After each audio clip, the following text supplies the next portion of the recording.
Welcome back, Loden Sports Outlier Session Season 3. We've got a very special returning guest today from Australia and Pacific Northwest, Oregon State Beaver middle infielder and top 2024 MLB Draft Prospect, Bazzana. One of the more cerebral guests that we've had on in the past, and have a nice arrangement of questions for him to get into. Really excited to converse with him again for the first time in about a year and a half. So really looking forward to that. Outlier Sessions Season 3. Before we get into that, shameless plug to the Loden Sports Performance Lab app. Available now on the iOS App Store if you have a compatible iPhone or iPad. It is the easiest way to measure and track jump performance. You do it directly from your phone or iPad. Anytime, anywhere. So you don't need to go to a lab. You don't need expensive equipment. It's all markerless. It's as easy as point and shoot, like you're recording a video.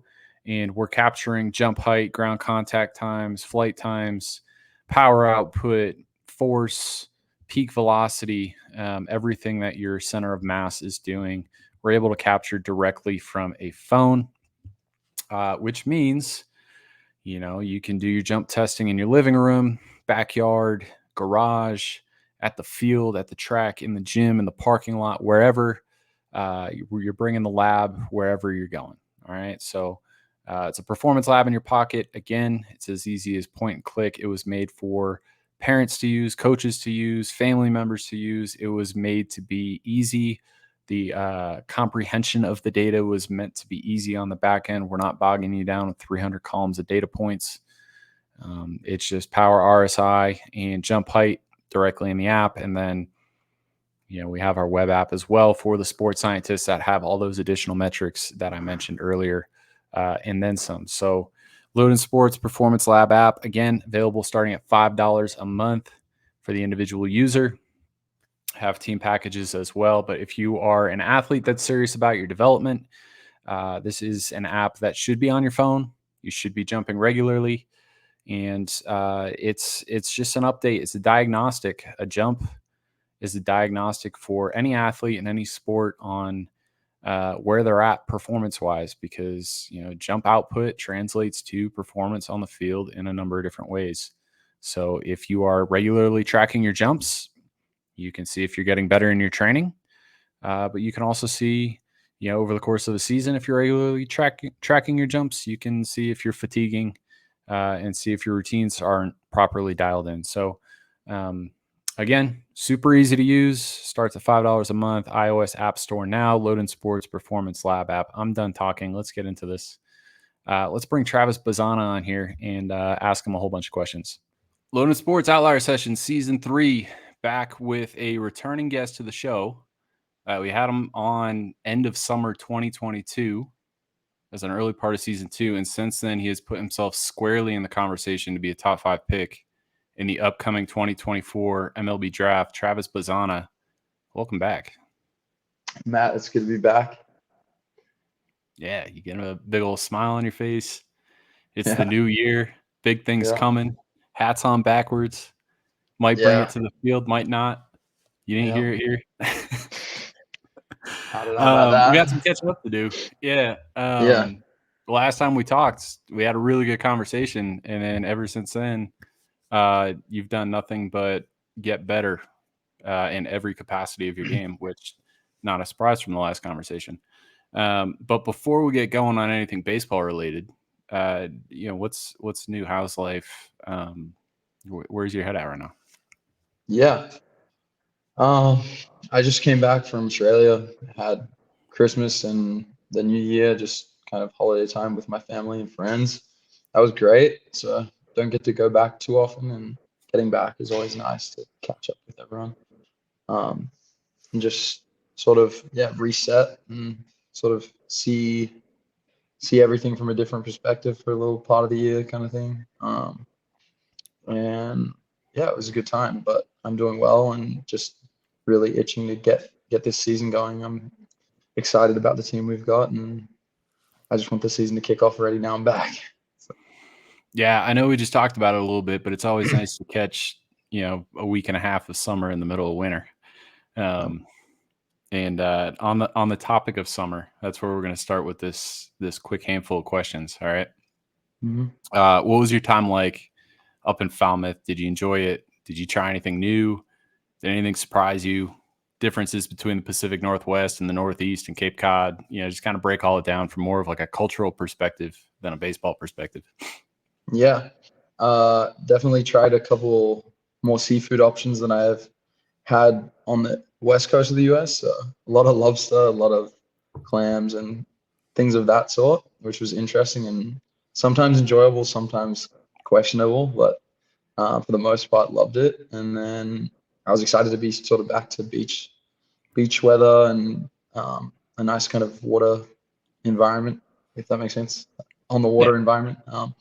And yeah, it was great and on that front. And then just the sort of the culture of playing every day and all the fans and locals coming out to watch and stuff was a really cool experience and a little bit different. And I just, yeah, I'm super happy I went out and did that.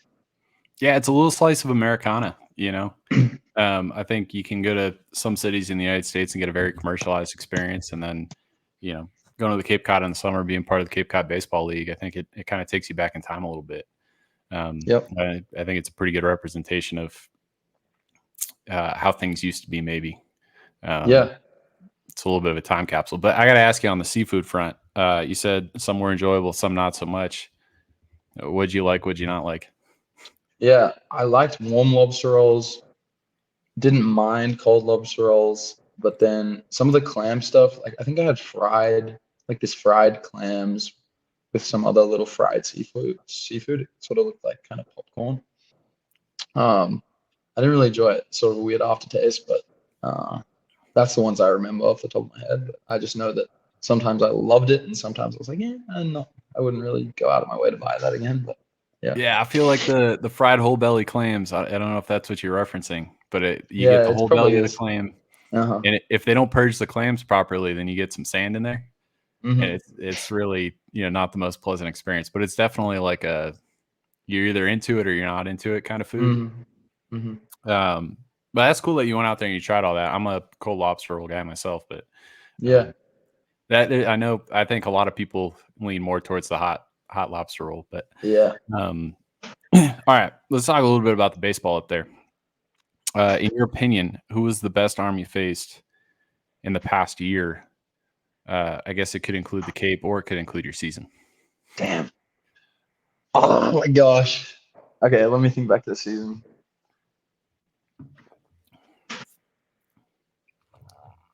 All right. I'm gonna give you a couple answers. In the season,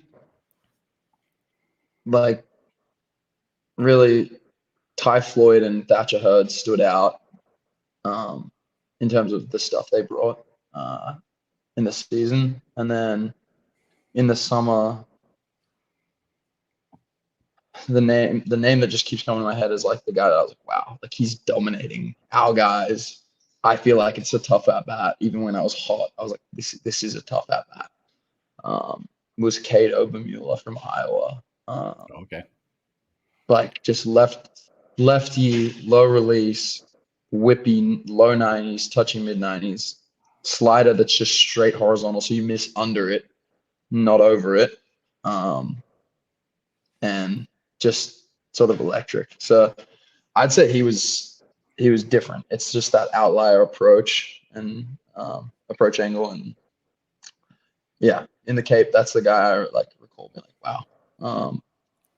But yeah, I think Ty Floyd, Thatcher Hurd, Cade Obermuller, the guys that come to my head.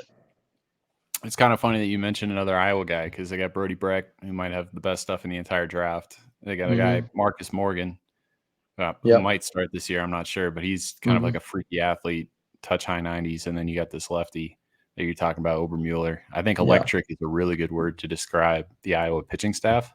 And I'm not sure I'd want to run into them this year. Yeah, they truly might be at Omaha. If I was picking an Omaha 8, I think they might be a real good shot with the guys they got. Yeah, I would not want to roll into them in a super regional. That's for sure. No. All right. So we talked about pitching. who was the best position player you played with or against on the Cape last summer? Pure hit.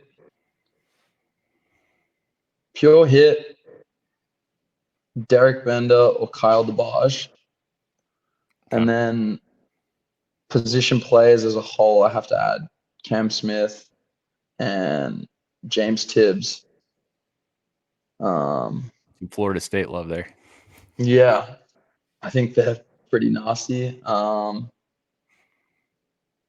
know I'm forgetting someone that I really think is legit, but those are the guys that came to my head.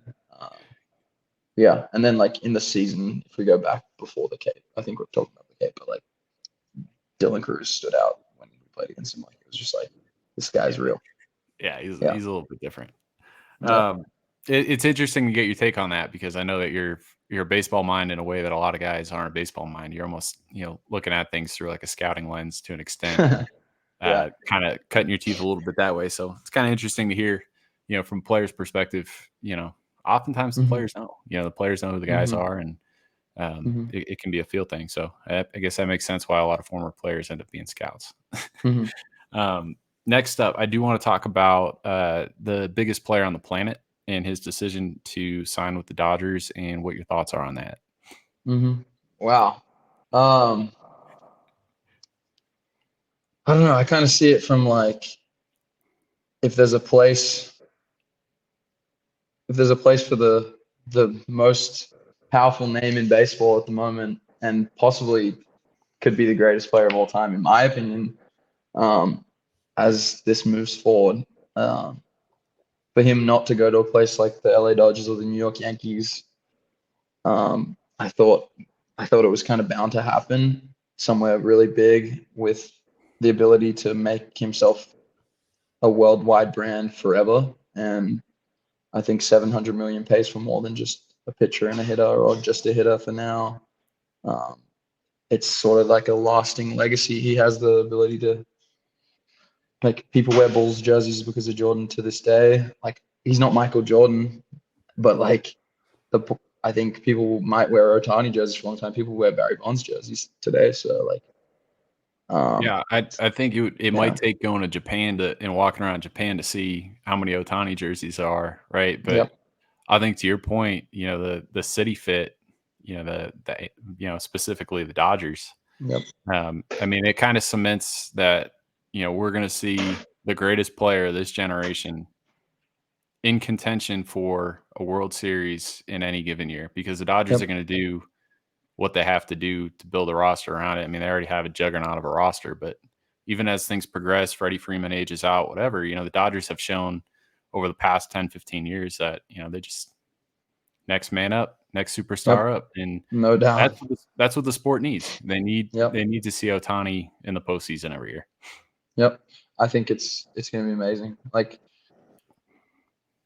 just watching back on like Ohtani striking out Trout final out of the World Baseball Classic, like for me, that was so electric because it's like, I've been to Japan. Obviously I'm not Japanese, but like just knowing how much they care about the sport and seeing like their great, who's also like just a great for all of us, witnessing it here in the US or all around the world, kind of strike out the other greatest player of our generation, to finish a World Baseball Classic was sort of like crazy to me. It still kind of gives me chills. So seeing that and then thinking like ahead, Ohtani in the postseason doing things like that is just going to be so special. So I can't wait, and I think it's good for the game. 700 million is a lot of money, but like I'm not looking that deep into it, I guess. Yeah, you might not face him in a World Baseball Classic, but not as a pitcher. But someday you might see like a Roki Sasaki and Ohtani. I almost. You know what's interesting is I almost faced Roki Sasaki in 2019 in Korea. We actually faced off against Japan in the 18U World Cup, and we faced their number two. I don't know if he was their number two. I think we faced a guy called Okugawa, who was the number two to Sasaki at that point in high school. But yeah, Sasaki didn't pitch against us, but he was kind of around and just had media following him everywhere from super young age. So it would be cool if I got to face him one day, but I think that might be bound to happen. Hopefully next World Baseball Classic. Yeah, hopefully the next one. Mm-hmm. All right, so I'm going to ask you this one, and you can go outside the box a little bit. I'm going to just use the generic term baseball here. So it can be MLB, it could be outside MLB, but who's the most exciting young team in baseball, in your opinion? Wow. Damn. Put you on the spot.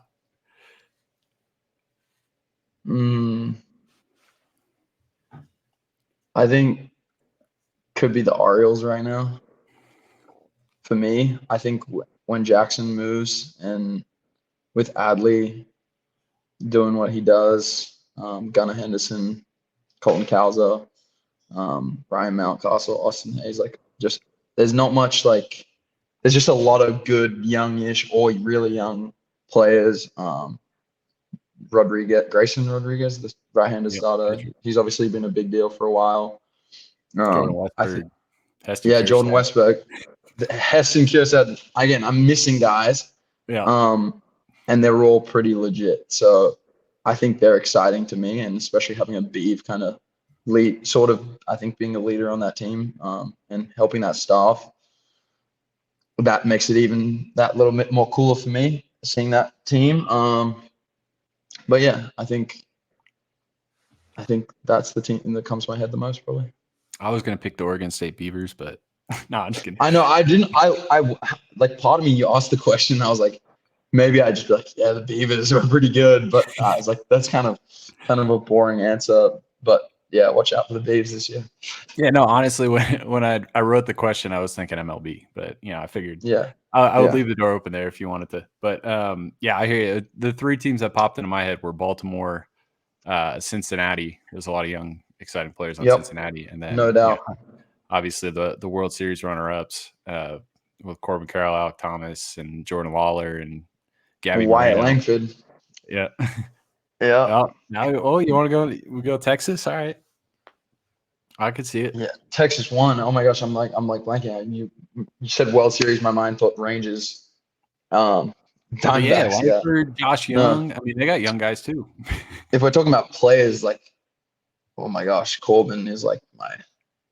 If there's one player I want to be like, it's Corbin, like right now. So that's he's really legit. Yeah, you're gonna be Corbin on the dirt. Yeah, that's it. Yeah, there you go. All right. Have you enjoyed any good movies lately? I know you just had some long plane rides. Damn. Not that I can think off the top of my head. Maybe we could come back to it. Doing movies these days. Yeah. You know what I did watch? Not a movie, but it's the thing that comes to my head lately. I watched, I think it's called Champions of the World or something. It was like a little documentary piece on the World Cup, the soccer World Cup, FIFA World Cup, with all the like best players in the world.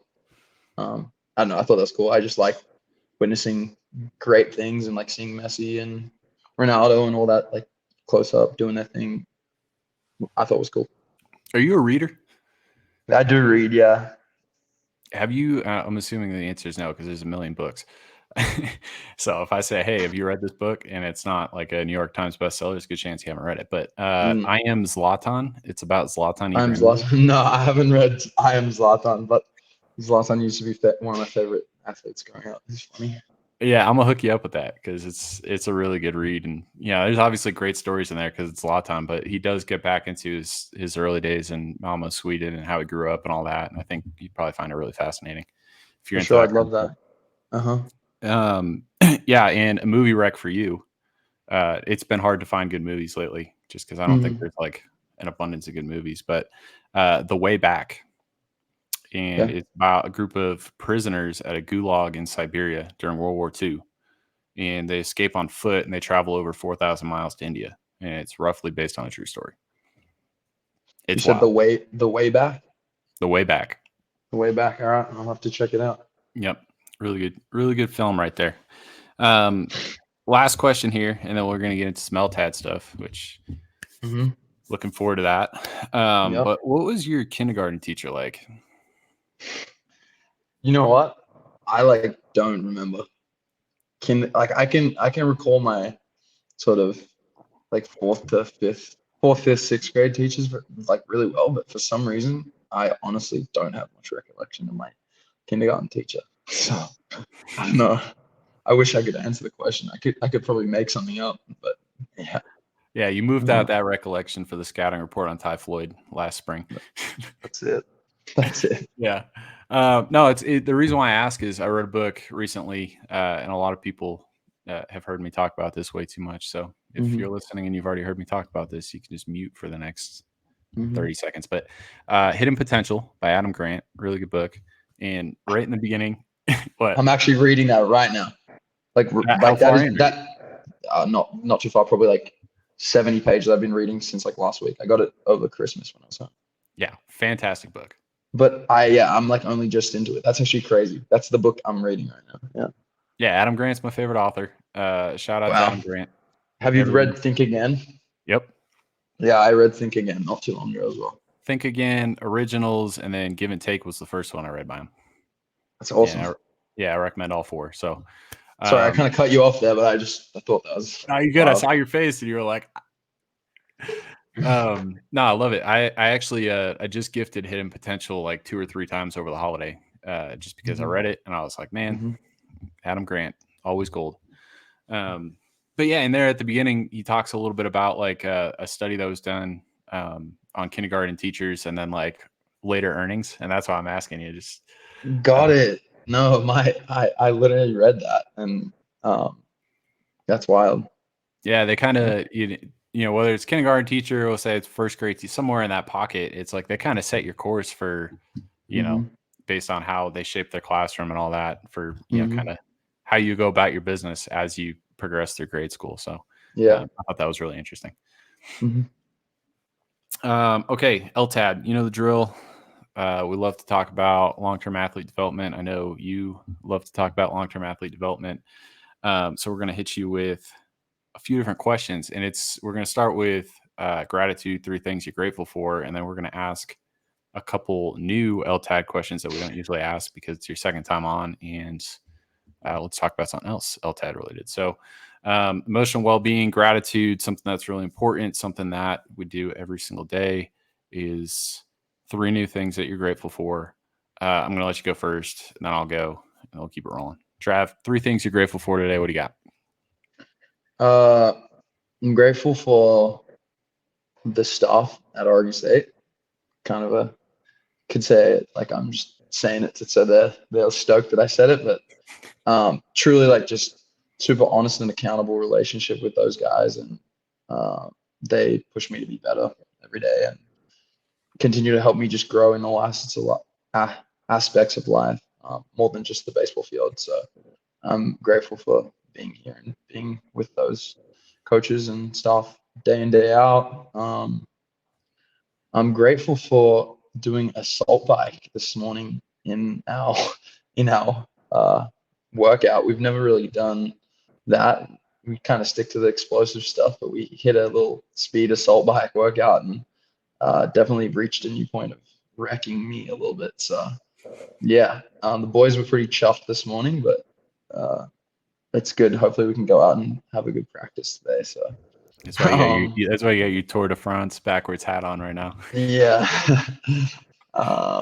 And then grateful.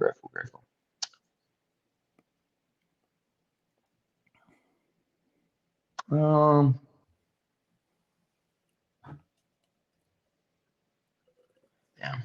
I'm grateful for family time, being able to get home back to Australia. I think it was I'm just grateful for my family and how they're always striving to be better and just being kind and loving. And yeah, it's nice that you got the means to get back to Australia over the holiday. Yeah. You know, Yeah. I think that's something that for me, like I drove to North Carolina for Christmas and I was able to get back to Massachusetts for Thanksgiving. And it's nice that I have the means to be able to go see family when I want to go see family. So I think that, you know, it's really nice for you, especially because they're all the way across the Pacific Ocean, to be able to do that, especially in the middle of the school year.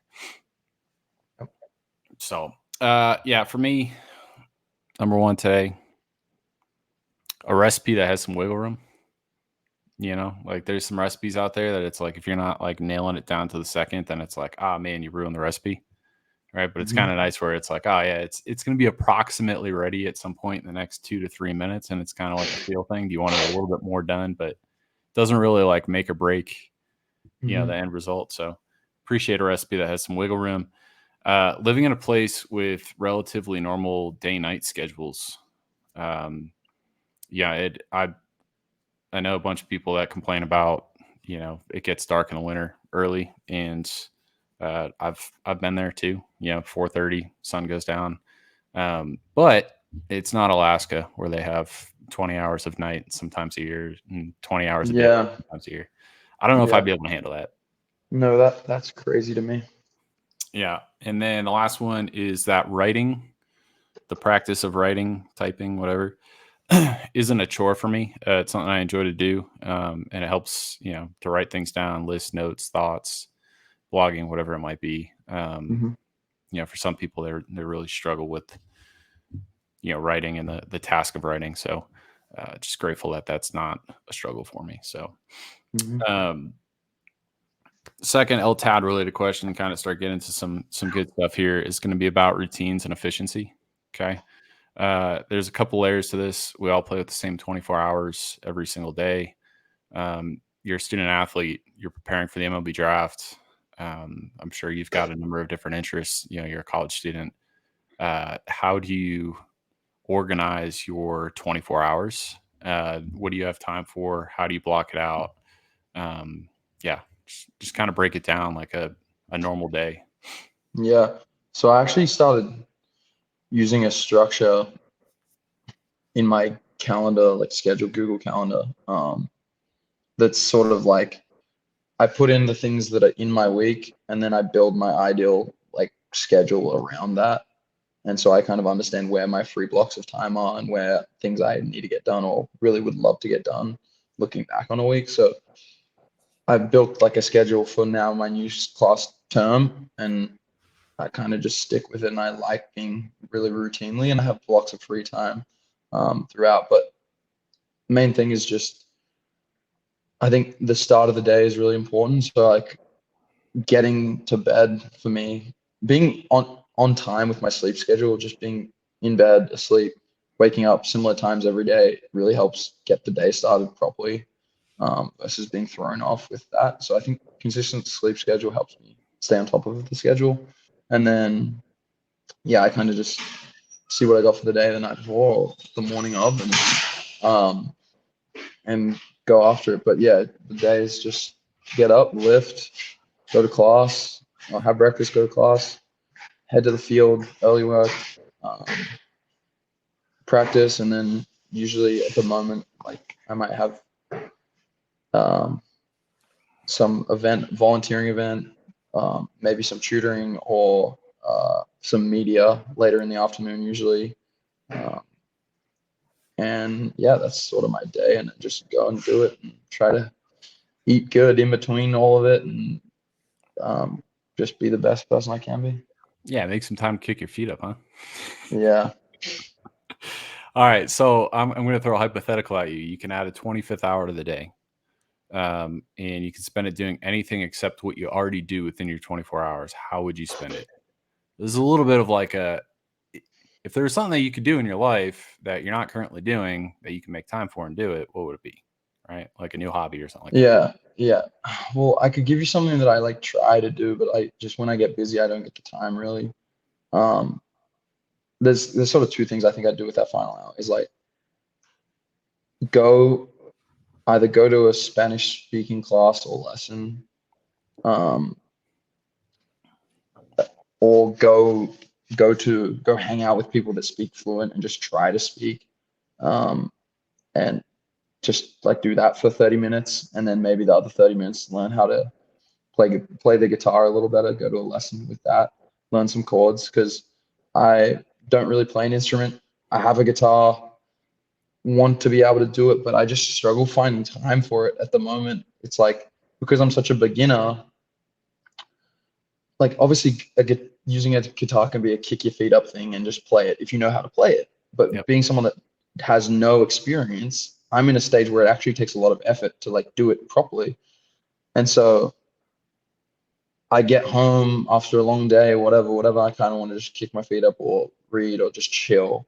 And then I'm like, I should play the guitar, but I can't get it out of myself because I'm like, it's like a lot of effort, fit finding. I got my big fingers like catching on different strings and stuff. And anyway, I think I'd do 30 minutes of Spanish, 30 minutes of guitar. Yeah, there you go. There's some undertones of Hidden Potential by Adam Grant. That's it. Yeah. No, that's interesting about the guitar. How long have you been playing for? I haven't been playing. I got it for my birthday last year for my family. So I guess you could say like 4 or 5 months. But well, once really, that school gets out of the way, it's going to accelerate. Yeah. I think it'll be good once I don't have as much class or anything. And I just There's some good free resources out there. I'll send your way. I've been playing since I was, 12 years old or whatever it was. So, I'll send it your way. And obviously, you're not going to look at it because you don't have a 25th hour right now. But yeah. All right, and then last one here in regards to something that's your routine and efficiency, I guess, would be a good thing to file this under. And you only have 24 hours. Is how disciplined are you with the affliction of every person under the age of 30? Screen time.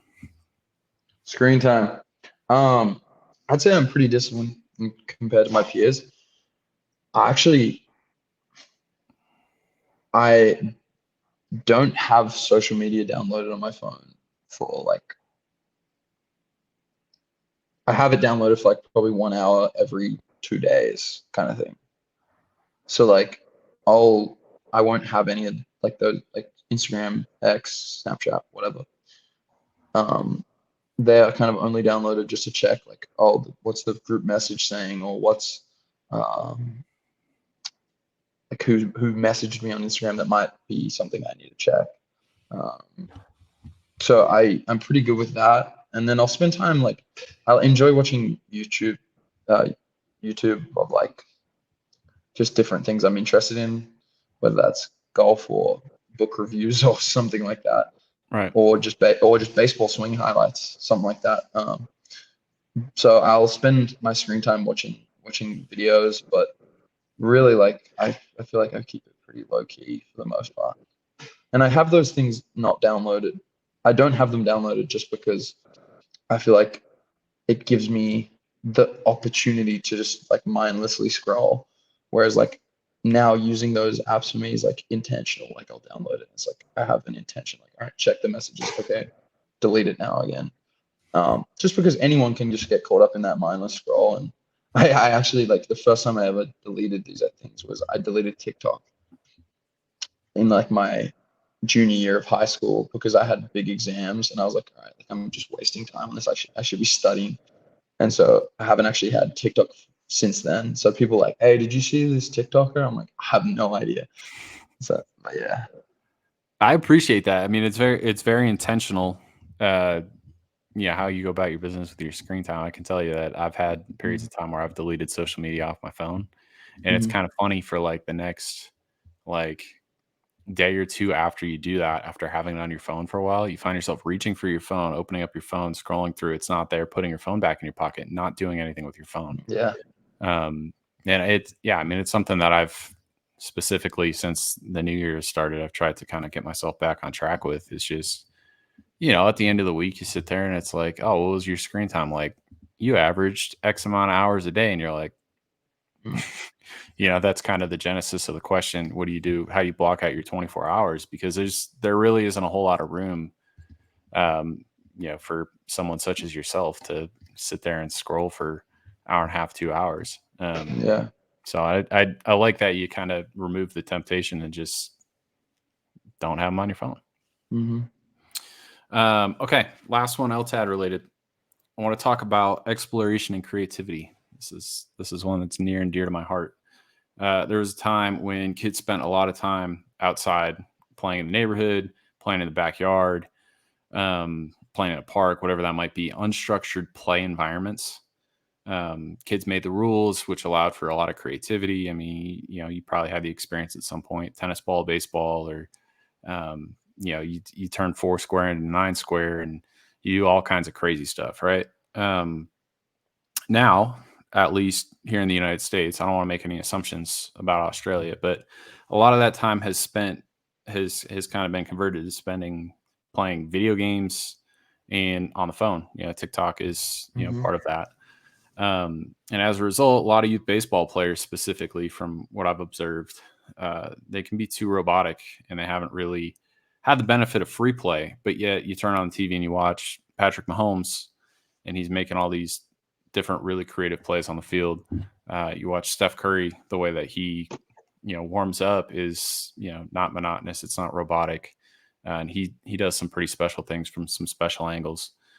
It's a lot of stuff that's very off script, and it's born of free, unstructured play, exploration, creativity, right? So I think it's kind of part of the magic of sports. I want to ask you to kind of reflect on your experience growing up a little bit. And first off, what were some of your earliest memories in a free play environment back in Australia?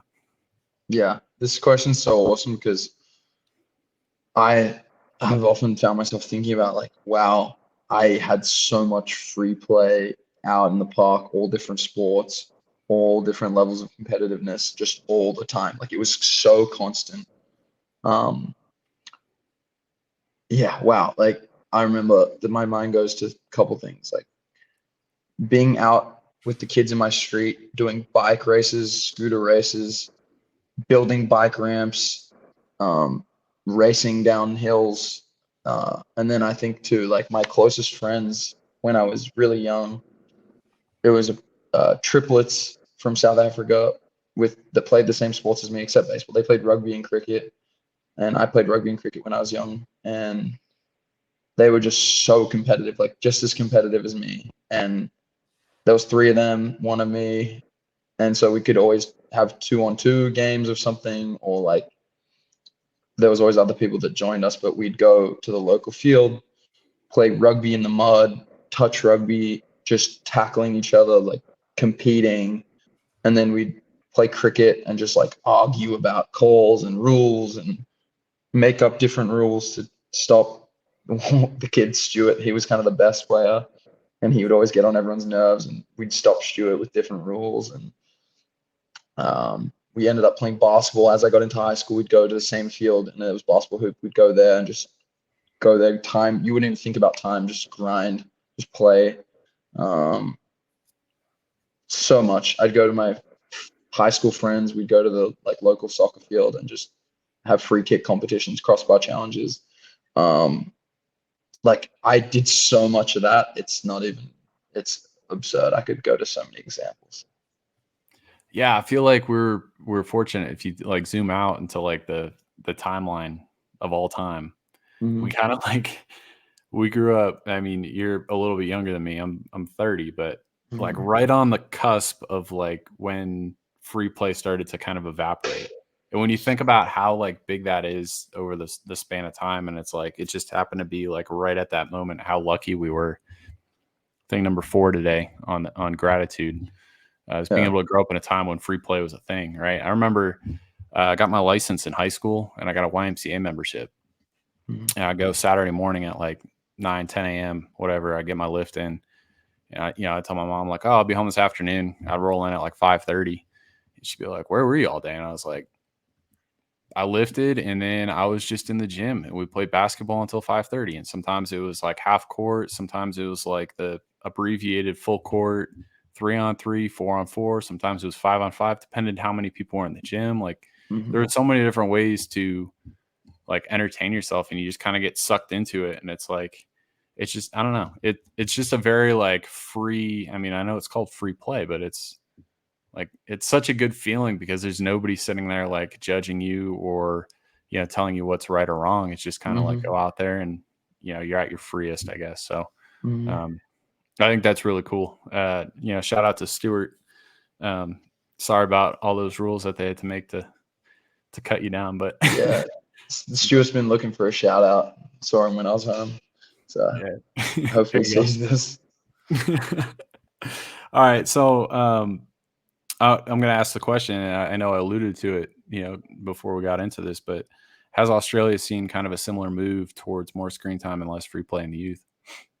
Definitely, yeah. Again, I don't know numbers, I don't know comparisons, but I know that that's just a thing worldwide.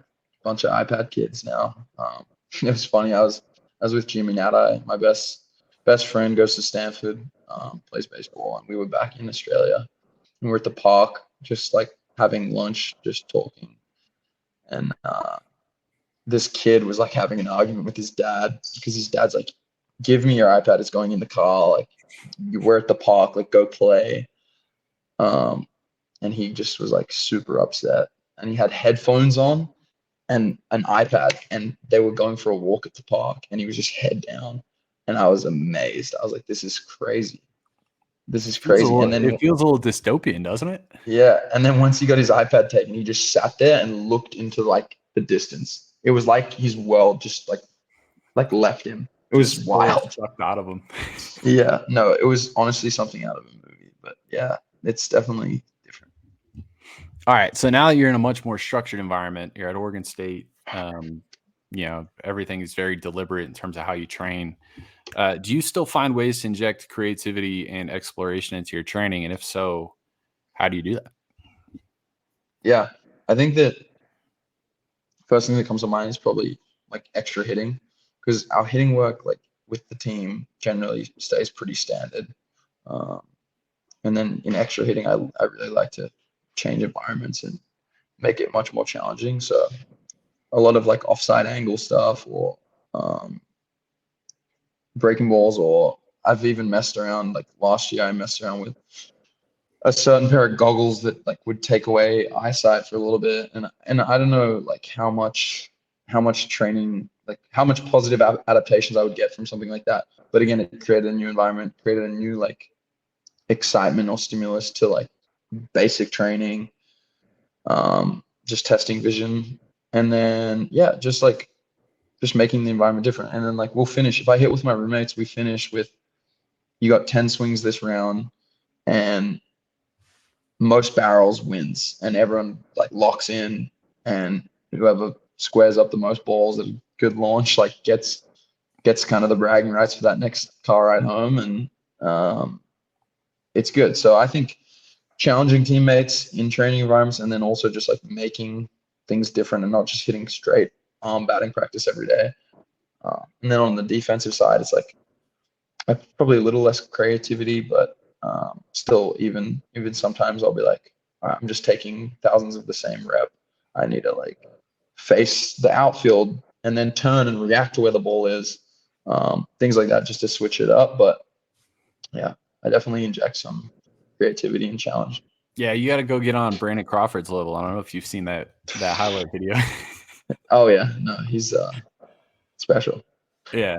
But no, I love the idea of gamifying batting practice and competing for barrels at the end. I think it's brilliant because I think that's super easy to do, and most people don't do it. But yeah, really cool stuff. I want to shift gears here, and I want to talk about baseball a little bit. There's students of the game, and then there's you. You're a little bit of like a hybrid student teacher, from what I've been hearing. And we can all read a stat line, see the year-over-year improvement, but I kind of want to get a little bit deeper into, the different variables that kind of go into that, and kind of peek under the hood a little bit. So if you're willing to share, I've got a handful of questions here that I think will provide a lot of insight into the year-over-year improvement, not just from a stat line standpoint, but, power, speed, ability to hit, walk, the whole nine. It's been great to see. It's great to see if you go on Baseball Reference. But talk to us a little bit about, kind of some of the things that have gone into that. So first off, and I alluded to it earlier, here you got scouting reports. Pac-12 pitchers, how many, when did this start? And I'm assuming you share with your teammates. Yeah. This personal sort of adventure for it, I think, started my sophomore year, so last year. I would go on Synergy and shout out my people. I had a True Media login, and I would kind of start to give the boys some ideas of who we were going to see. and what their stuff was doing. But lucky enough, I have some people in my circle that could also help with those scouting reports. So I was big on, hey, like asking for certain guys, certain pitchers from different teams, and asking for more in-depth reports that I couldn't access later in the season, and actually providing them to the team. We have scouting reports here at Oregon State, but it's just a different look, and I was able to kind of get my own insight before we went into the series and talked about it with our hitting coach. So yeah, some of it was me writing up my own stuff, and a lot of it was me having some people that could help me get the information, and then I would send it through to the team group chat, the team group chat, and talk and kind of just summarize everything I had. For the guys. So it would be like, hey, we're facing this guy on Friday. He does this. This is what he's going to attack you with. Lefties, this is where he's good. This is where he's bad. Righties, this is where he's good, where he's bad, sort of thing. And then we'd go into the Friday, and we'd also talk about it with our hitting coach and whatever.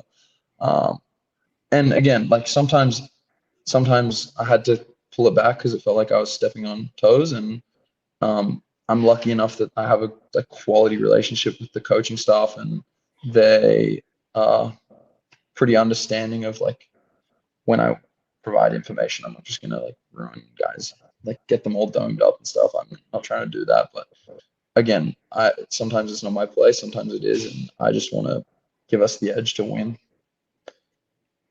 Right, and I think you bring something up interesting there, which is kind of, information. How much information, when you receive the information. These are all kind of, that's like the art of, the sharing of information, is like how you communicate it, when you communicate it, how it's potentially applied. Because I think that's, I don't want to say like a damaging thing, but I think at levels of the game where people are sharing information in a much less professional way, you could potentially get, 14, 15, 16-year-old athletes head swimming because you're sharing so much information. And it's things that, they don't even fully understand, and I think that's, one of those things that prevents someone playing free and easy. But it sounds like you've got the right environment around you to be able to share that information. You're thoughtful about it.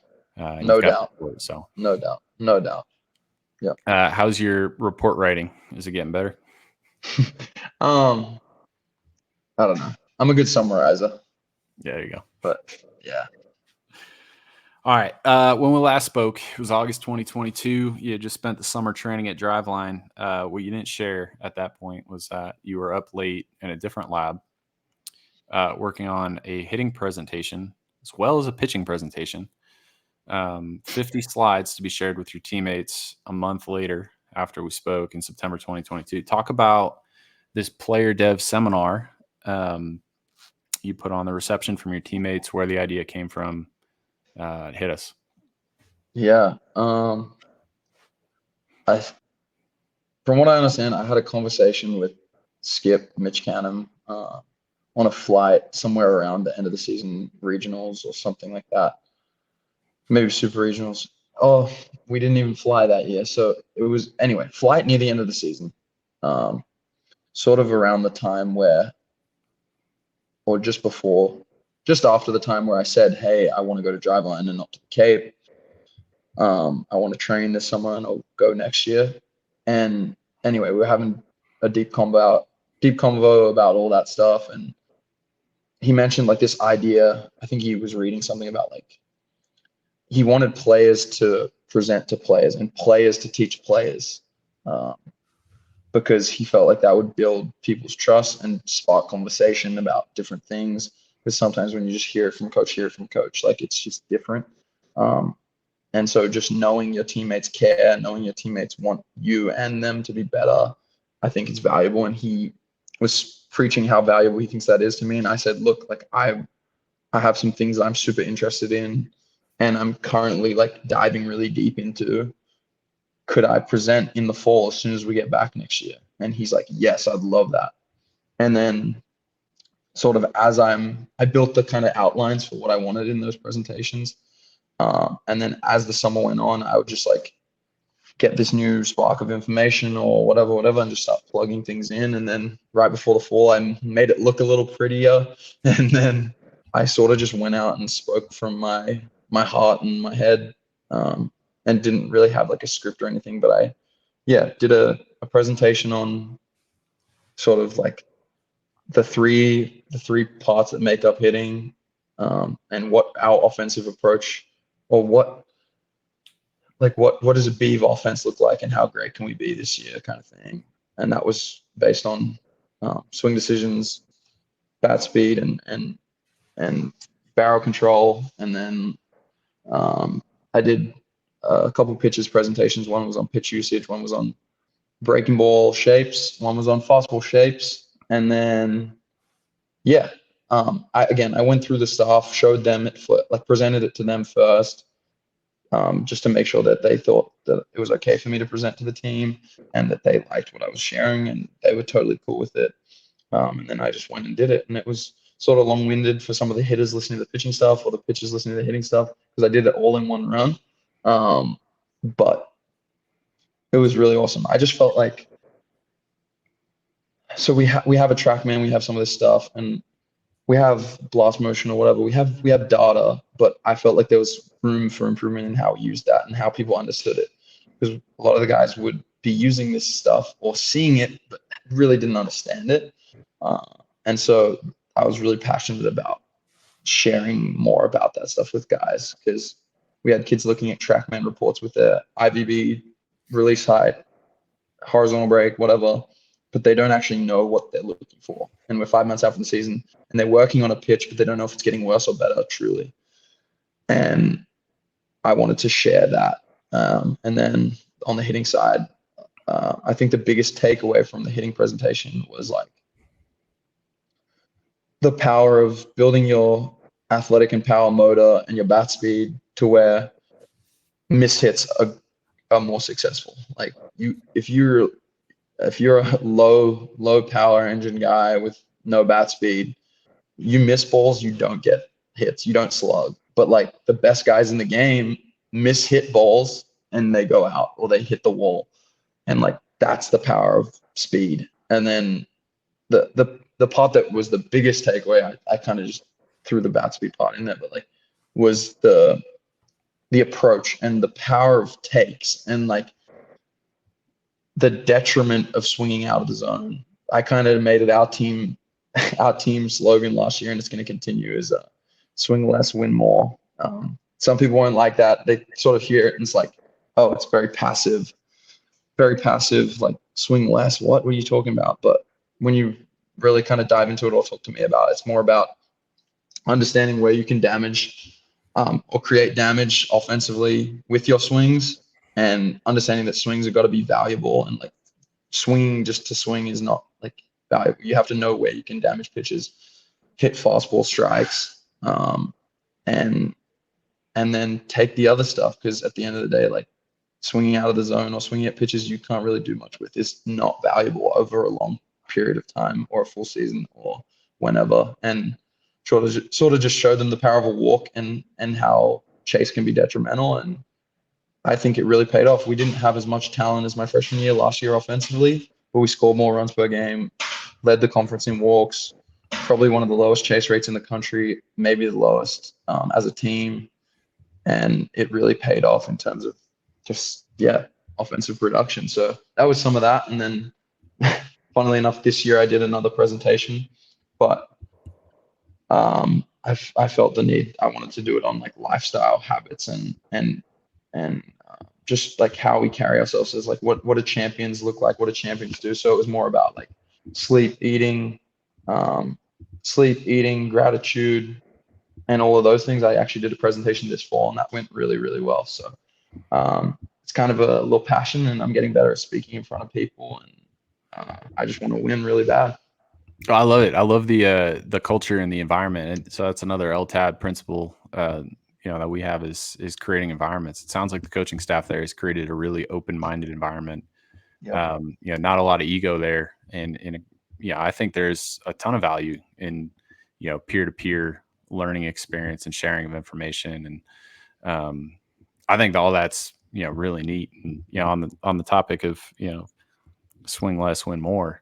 I think anybody who sees the game at the higher levels, whether it's minor league baseball or Division I baseball, knows that, with an uptick in stuff, we've also seen an uptick in more balls. So, swing less and being a little bit more selective on what you swing at, probably not a bad approach. There's no one singular universal approach that every hitter uses. But, in your case, if it's, swing less, win more, and it's working for your team, like, that's an approach and it works for you guys. So, it might not be for everybody, but I think, you did a good job of acknowledging that up front. So, we're just going to keep this thing rolling because, got some questions about the Cape. Go back to the Cape.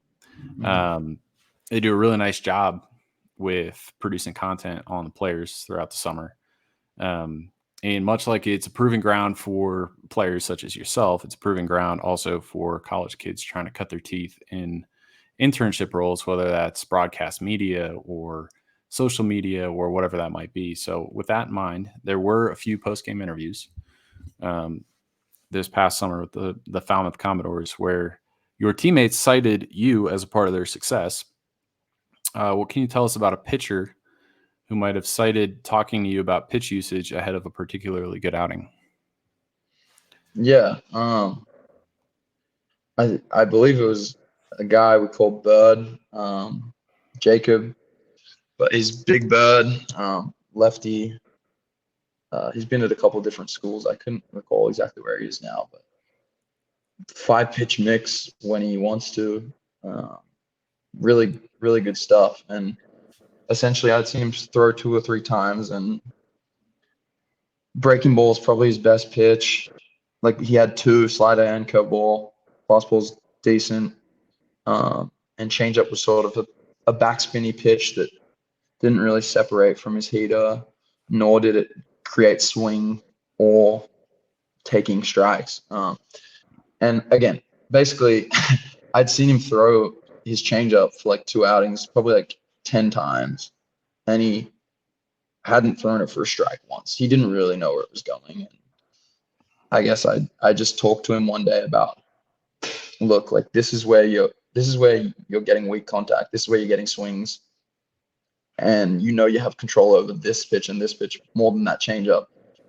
So when the catcher's throwing down changeup in these hitters counts or these counts where you need to get back towards like 2 strikes, you're behind, you need a strike, and you're throwing the pitch you have the least feel for. It happened a couple times. He'd be in like a 2-1 or a 2-0, and we'd throw this changeup, and it just wasn't creating the chase that like an elite pitch would, nor was it he wasn't throwing it for strike. And I basically was like, look, I want you to like trust that changeup and work on it, but at this point with where it's at right now, if you want to have the best success you can, it's going to be in counts where you might have more of a pitch to play with.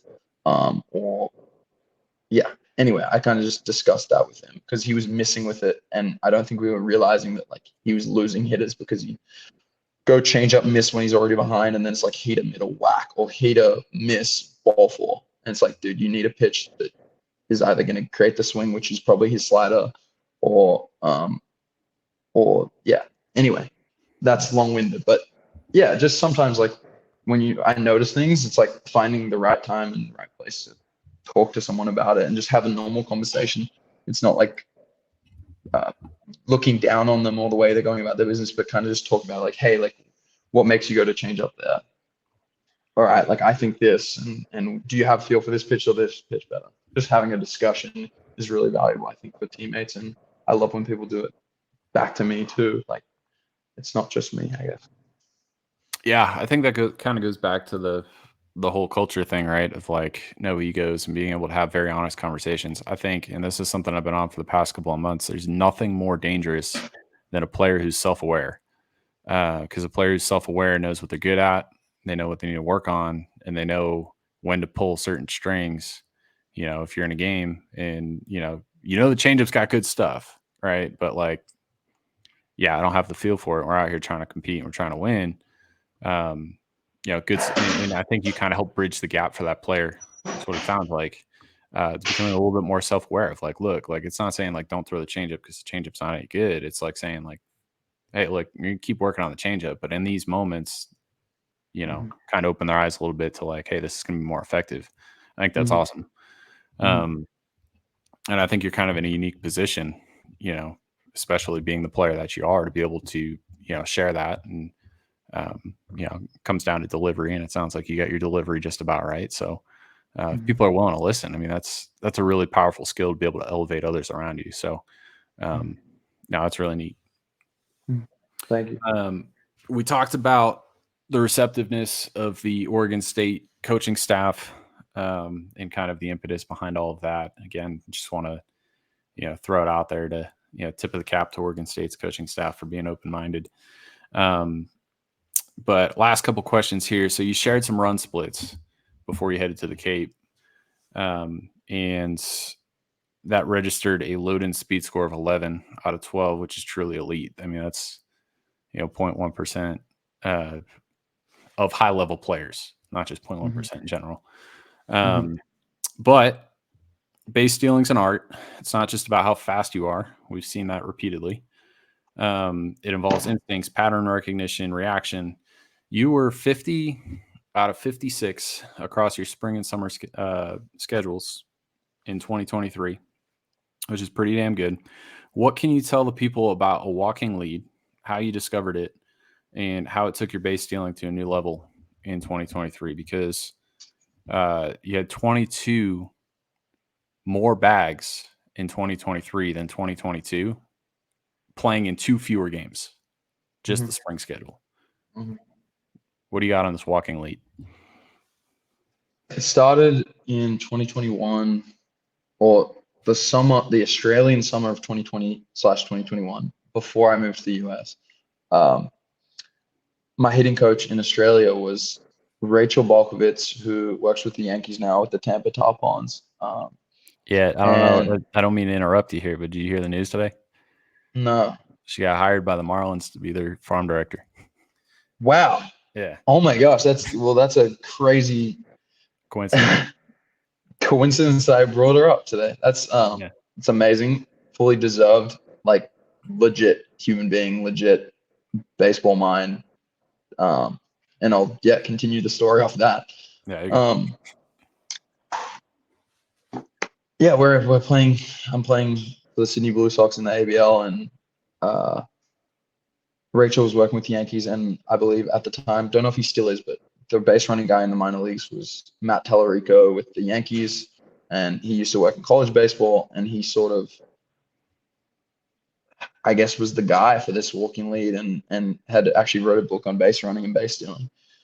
And I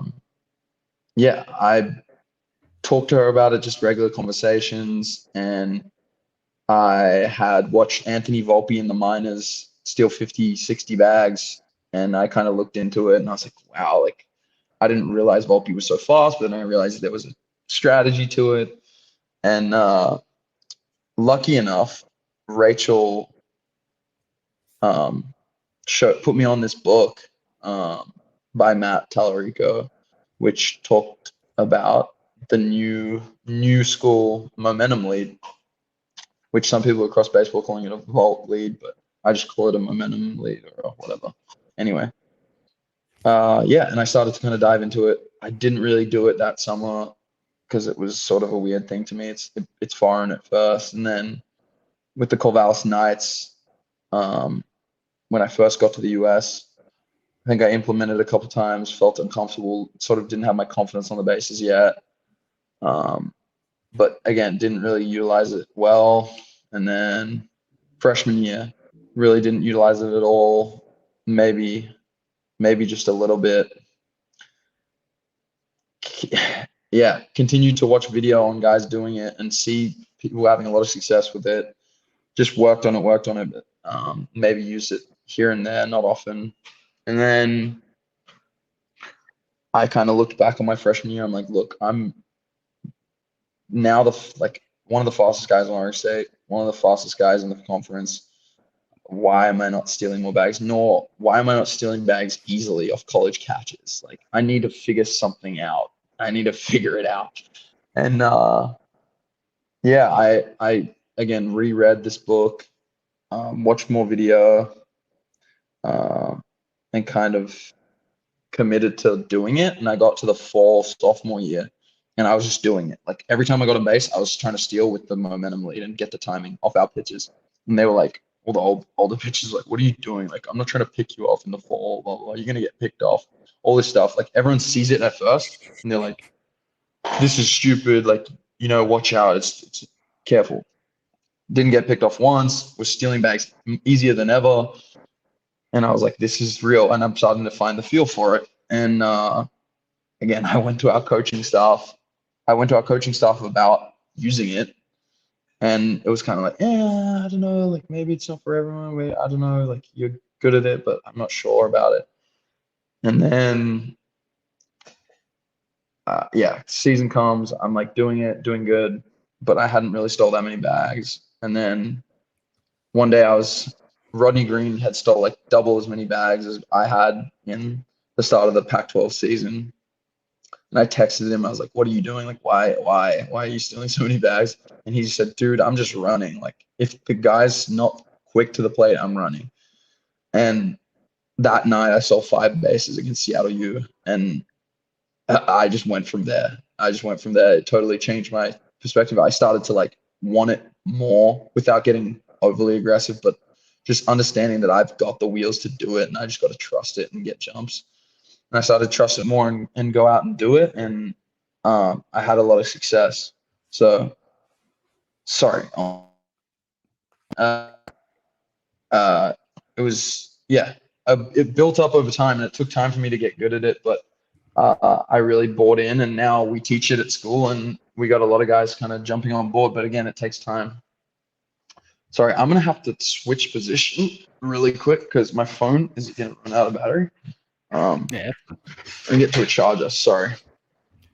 Yeah, I think one of the brilliant things about the package that is you is that, you're like relentlessly curious.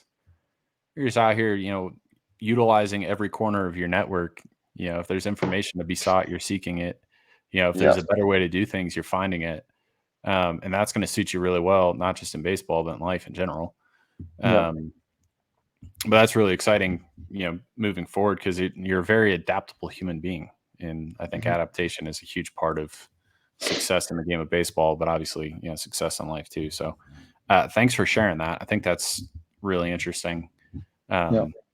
Walking lead, momentum lead. I think I saw a couple guys do that in the big leagues this year when I started paying attention. But it's starting to come in a little bit. Some guys do it. Some guys do it well. Some guys don't. It's just like other skills. Like, it takes time. It's not an easy thing. And people, because it's different, want to like shut it down really quick. They'll see someone get picked off, and it's like, no, he hasn't worked on it yet. And if I'm like, I don't get picked off that way, like behind me.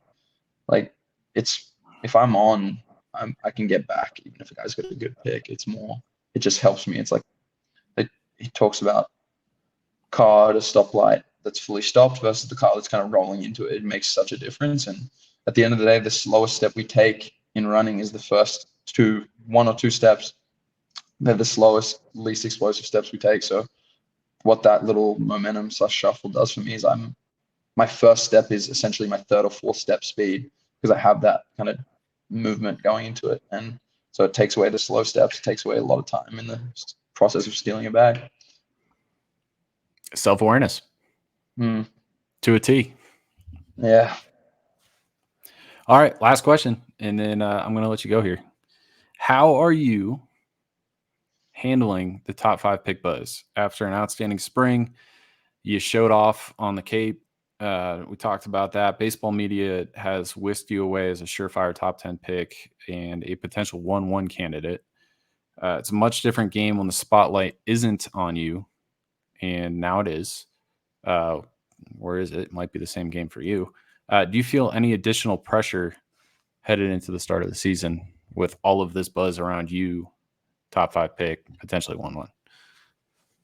No, I don't think I feel pressure. I think the biggest difference it's made is just having to navigate more people wanting to, like, there's just more people talking and more people that want to talk to you and more people that want to spend time with you, or like there's just a lot more noise and everyone wants to be involved once you're this like hyped up prospect. And so, yeah, just finding time for the right people, the right, like the quality time with my family and friends. And yeah, I think that the group around me and the guys this year at Oregon State is like so quality, and I so focused on winning a national championship this year that I think that I'm in the mindset that I'm going to go out and want to win and prepare myself as best to win every day, and the rest is going to take care of itself. And hopefully I can just be the best version of myself, and people in terms of like scouting and hype, like understand what kind of person I am, and I just go out and play, and that stuff takes care of itself. But really, I don't feel too much pressure. I'm pretty confident in me going out there and playing the game I love. And I think if I just pour into the guys on the field around me and focus on winning, then everything's going to fall into place. Yeah, I feel like you're pretty grounded, and I feel like you're pretty focused on today as opposed to worrying about what's going to go on, months from now, which is going to serve you well. And I certainly appreciate you taking the time to hop on here for an hour and 15 minutes and discuss this. There's so many good nuggets in here that it's going to be shared with a bunch of young players, and I think they're going to be able to take a lot out of this. But yeah, on the subject of dealing with pressure and dealing with media hype and buzz. I think the best amateur player I was ever around that was really good at dealing with or blocking all that out and just kind of being, shrugging his shoulders and going about his business was Bobby Witt Jr. And he turned out all right. So, there's definitely some similarities there just from, having conversations with you. I don't think you're really overly focused on, your status or your ranking or anything like that. I think you're, still focused on, even if people are talking about you 1-1, it's like, well, I'm not worried about going 1-1. I'm worried about, my first pro ball assignment being the best player on the field that day, Yeah. I think it's just like over the last year and a half, I've become much more process oriented, and I always was, but like just even greater. It's like, yeah, like 1-1 might be a ranking or 1-3 or whatever. But like I take the same process to it as when I was ranked 25, 30. I would look at all the players ahead of me, and I could name everyone. It's like, I'm going to be better than that guy. Why is he better than me now? I'm going to be better than him. I'm going to prove them wrong. Like, I used to look at it that way, and now it's like, yeah, there's less people to look ahead of in that. But it's like, okay, why is this big leaguer better than me? Like, what makes them able to slug the ball greater than me or whatever? Like, it's just always looking for someone or something above me. As much as I'm present, I'm like, I use those things as fuel and motivation to keep growing. And the last thing I'd want is to be complacent when I'm projected 1-1. Like, that doesn't even matter. That it's about going out and doing it and playing like I should.